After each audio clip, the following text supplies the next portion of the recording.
26 मार्च 2026 ये वो तारीख है जब तक नक्सलवाद इस भारत की भूमि से खत्म हो जाएगा। वक्त कितना बचा हुआ है?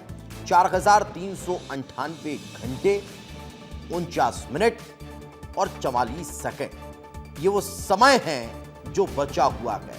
इतने समय के अंदर नक्सलवाद को इस भारत की भूमि से खत्म करना है और इसका प्रण केंद्रीय गृह मंत्री अमित शाह ले चुके हैं और उस पर काम भी हो रहा है।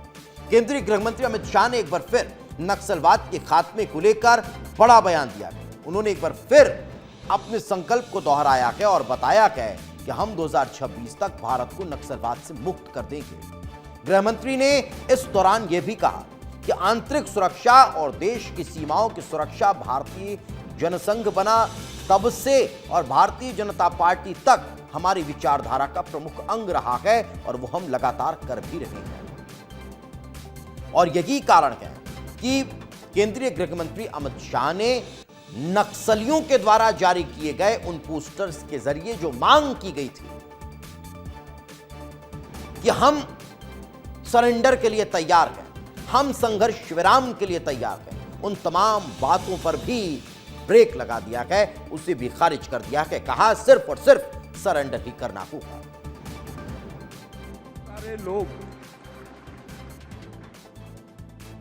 ऐसा मानते हैं कि नक्सलवाद की हथियारी गतिविधियां समाप्त होने के साथ ही नक्सलवाद की समस्या समाप्त हो जाए, मगर ऐसा है नहीं। ये थियोरी का, ये नक्सलवाद के विचार का वैचारिक पोषण,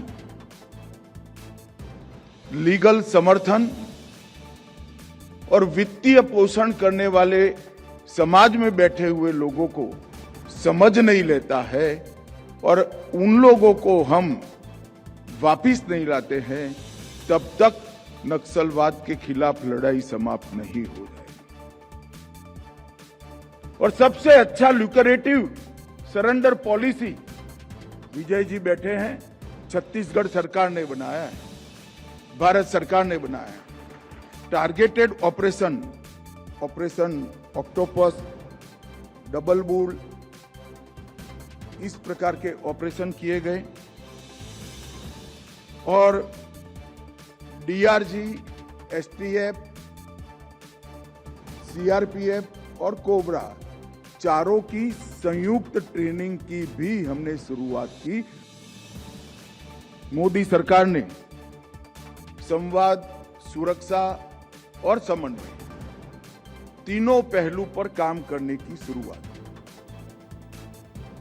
और आज नतीजा ये है कि मैं विश्वास के साथ इतने बड़े फोरम में कह सकता हूं 31/3/26 को इस देश में से हथियारी नक्सलवाद समाप्त।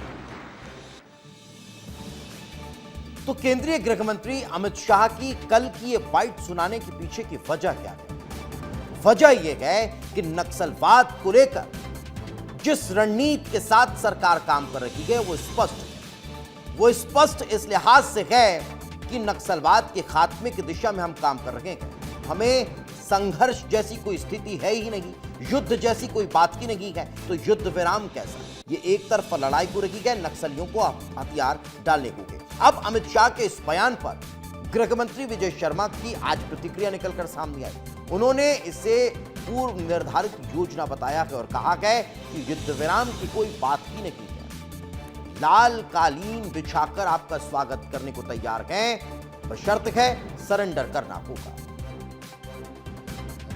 योजना है, वही बात है जिसको पुनः दोहराया गया है। कोई सीज फायर जैसी बात करते हैं तो उसमें स्पष्टता उनकी कहना है कि भाई कोई युद्ध है नहीं, तो युद्ध विराम की कोई बात नहीं है, पहली बात। दूसरा यह है कि जितने भी नक्सलियों ने अभी पत्र लिखा है, जिनका भाव ऐसा है कि वर्तमान में बस्तर में खून खराबा बंद होना चाहिए, खून खराबों को बंद करने के लिए जो लोग, जिनके मन में भाव है, उनसे मैं बिल्कुल ये कहना चाहता हूँ, जितने भी नक्सली अभी हैं, सबसे मेरा ये कहना है कि समय कम है, आप आगे बढ़ें। सरकार लाल कालीन बिछा करके आपका स्वागत करने तैयार है, आप आए, उस पर चर्चा भी करेंगे। तो चलिए, जहां एक तरफ नक्सलवाद को लेकर बड़ा संदेश केंद्रीय गृह मंत्री अमित शाह ने दिया है, वहीं चलिए अब मैं आपको केंद्रीय गृह मंत्री के छत्तीसगढ़ दौरे की जानकारी दे देता हूं। एक बार फिर छत्तीसगढ़ दौरे पर केंद्रीय गृह मंत्री 4 अक्टूबर को पहुंचने वाले हैं। गृह मंत्री के दौरे पर डिप्टी सीएम विजय शर्मा की प्रतिक्रिया सामने आई है। बस्तर दशहरा में वे शामिल होंगे, मुरिया दरबार कार्यक्रम में वे शिरकत करने वाले हैं, स्वदेशी मेले में भी वे शामिल होंगे। तो अब गृह मंत्री के इस दौरे की तैयारियां तेज हो चुकी है। 4 तारीख को माननीय केंद्रीय गृह मंत्री जी बस्तर आ रहे हैं।